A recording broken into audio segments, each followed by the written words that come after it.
All right, we're back at the final segment of our 50-foot plug door boxcar series, and we are now doing the door and a half sliding door boxcar. I have seen builder's dates from these from 1945 on to current date. These are still being used at the Naval Weapons Station in Earle, New Jersey. So we're going to go ahead and we're going to be building one of these in Tyco for Tyco.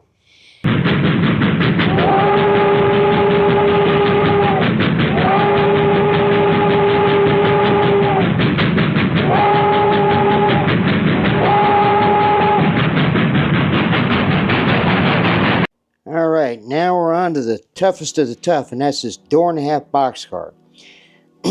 The proof of concept was able to make me figure out how to make a half door, but I'm going to take it a step higher. But the main thing is we've already got the roof on. We've done the body mounted trucks and couplers. Now the trucks are a little bit different. These are known as FR5 trucks, and they were only on the military Pullman standards as far as I know. So this is the company. It's called Plate C. They do the 3D printing. They're about $10 each. And trust me, this camera can't show the detail of the trucks, but the detail's really awesome. Now, in order to make our half doors and our doors, we're going to get two sets of the AccuRail 113 Superior Panel 6-foot door. Now, there's a set of 4. I used the other 2 doors for other projects, so we're going to go with this model door right here. And how I make the half door is I got some 60 by 60 at on eBay, or did I get this at Hobby Lobby? I forget. But I got some 60 by 60 strips, and what I did was, it'll focus, I just basically welded 3 pieces together on 2 sides, which will make a jig. Let me zoom in here and show you what the jig looks like. Okay, so with the jig, I'm going to glue it in the spaces that I'm going to have removed. And I'm just going to leave a little bit on the edge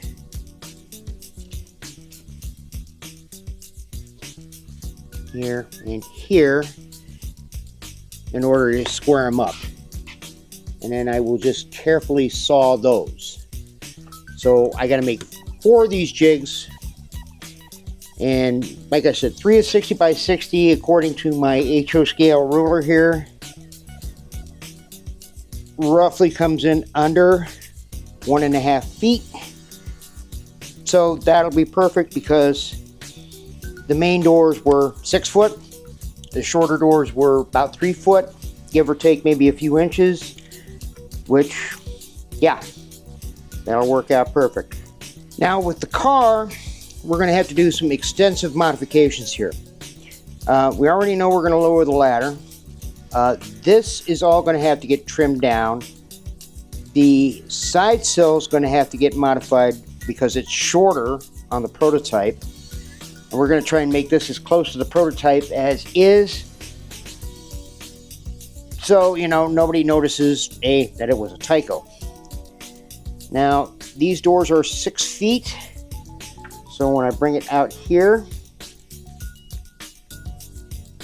it's going to come up to this rivet line, and the 3-foot portion will probably come out here to the defect card right here. So I'm going to have to modify the sills to where it's straight to here, angles down, straight to here, angles down. That's going to be fun. That's going to be a lot of filing. And then we're going to get rid of all this, and we may or may not, it depends on how I work on it. I might get rid of this altogether and trim it off because I want to use you know, a better rail. I don't know if I'm going to use the 60 by 60. I've got some more sheet styrene coming, which is smaller, and I think that'll look more prototypical. So let's get started on that.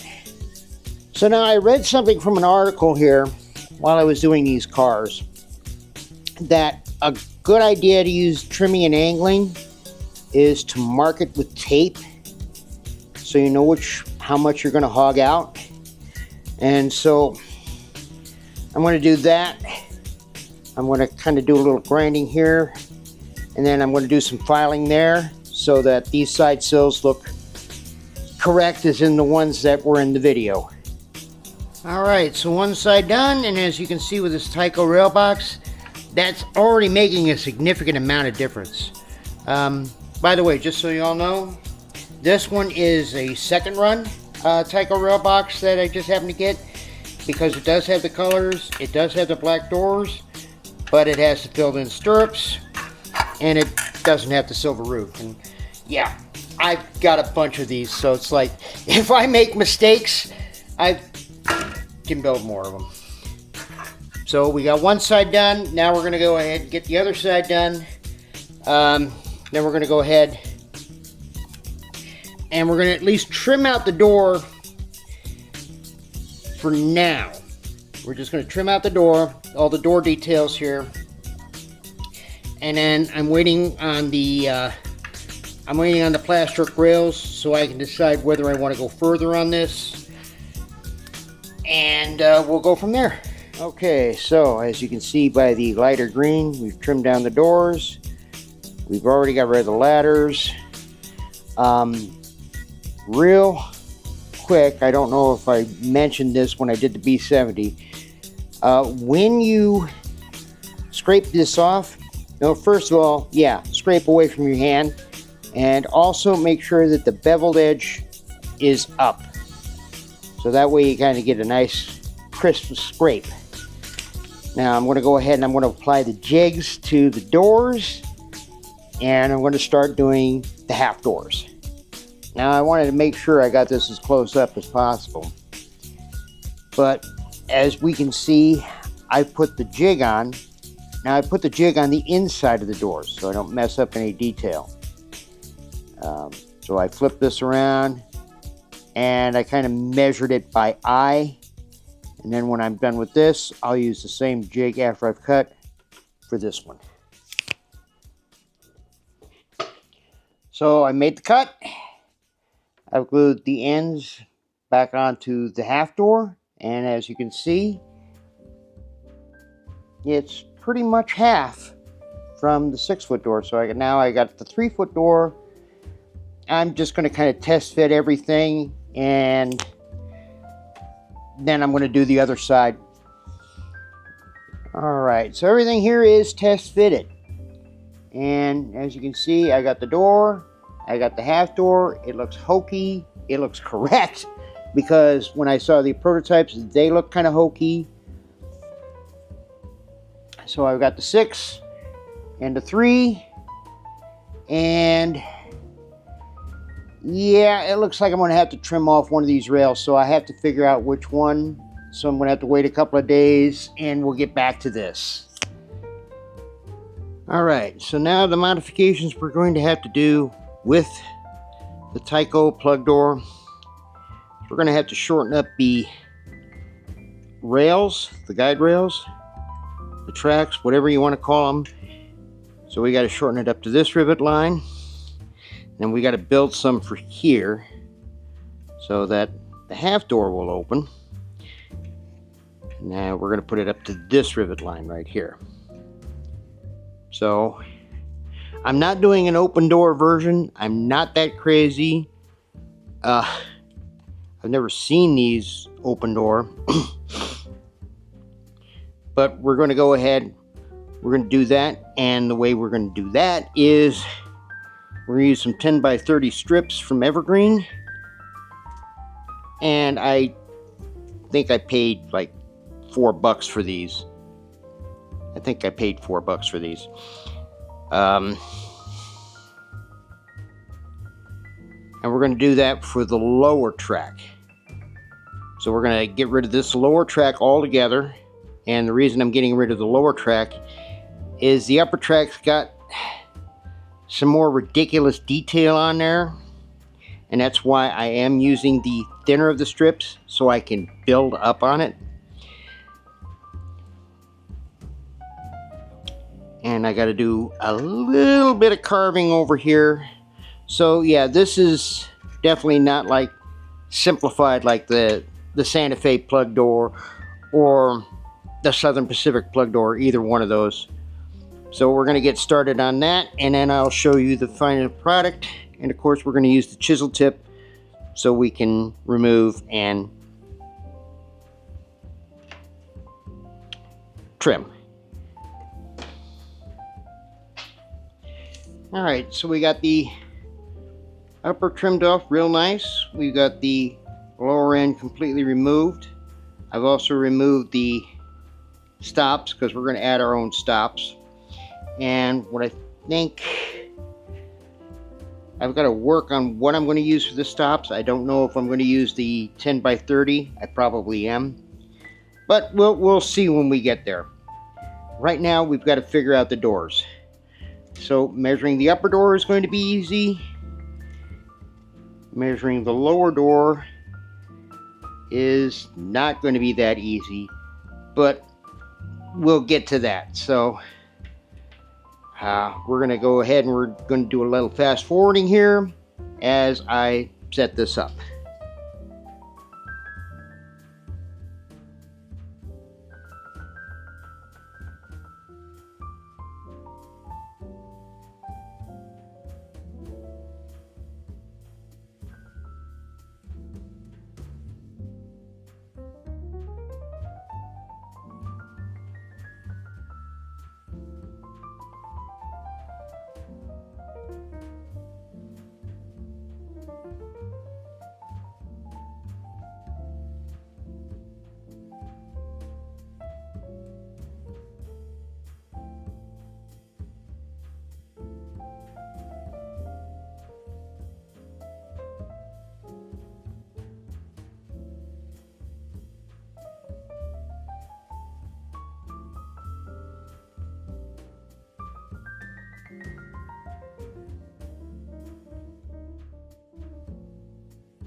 Now, when I put on these strips, I found out they're a little too thin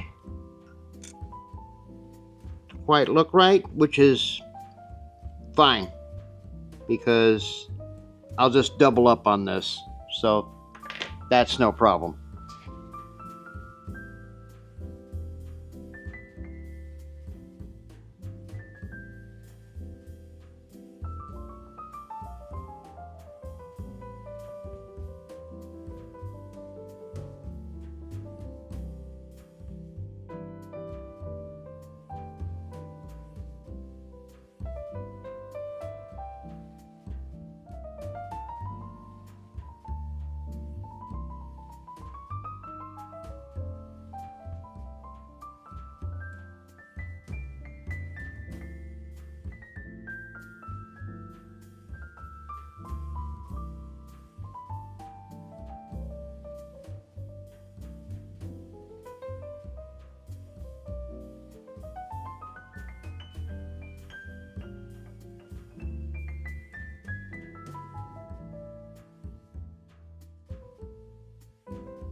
Okay, so we got the doors in.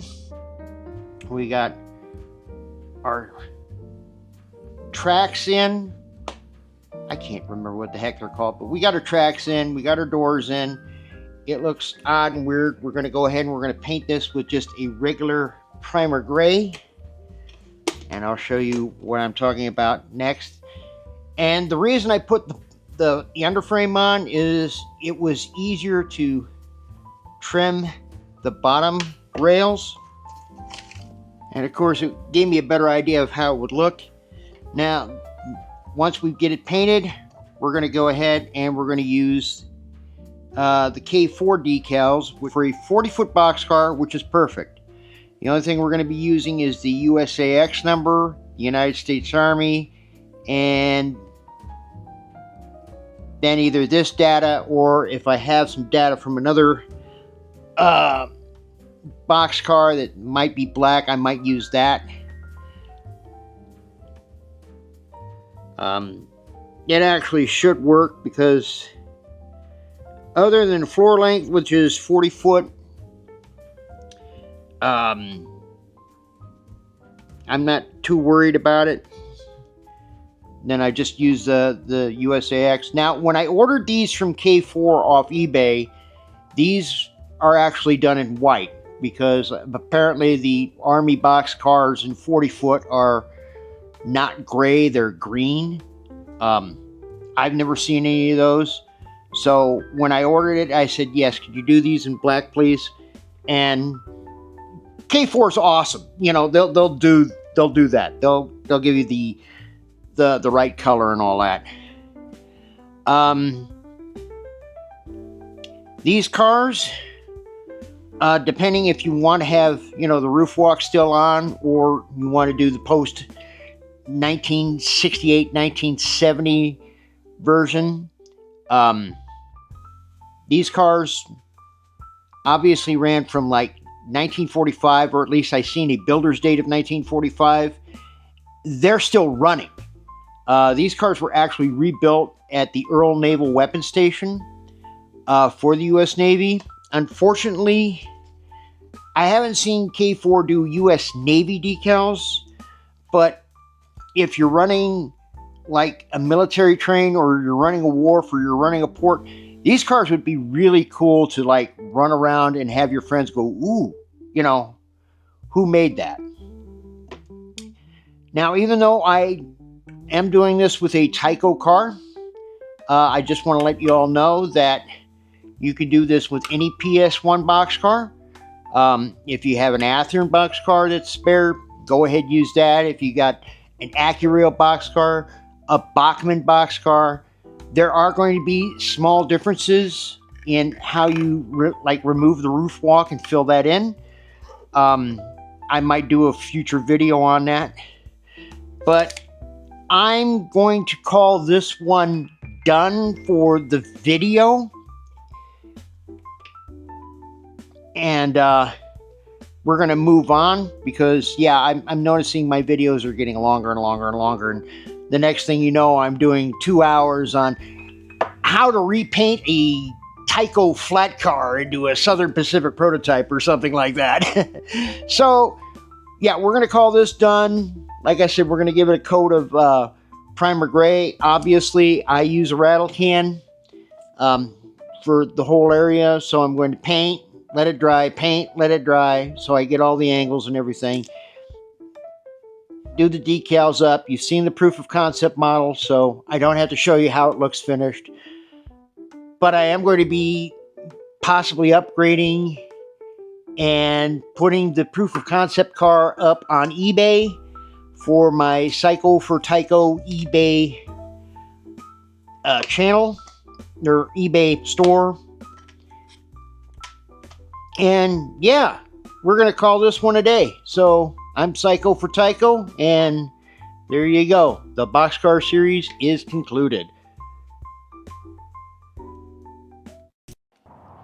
Hey friends, I know you're at the end of the video and all that, but I just wanted to give a quick shout out that if you're in Carson City or any of the surrounding neighborhoods, come on down to Mills Park, where the Carson City Railroad Association my model railroad club happens to be at. We've got both HO scale and N scale. We run modular displays. We also have, during the summer months, a 2-foot tourist railroad that kind of goes around half the park. Membership fee is about $35. If you want to run some trains, come on down. Just let us know. Link in the description, and the link is right here at the bottom. And have a good one. I'm Psycho for Tyco. We'll see you next time. Hey there, and welcome to my channel. So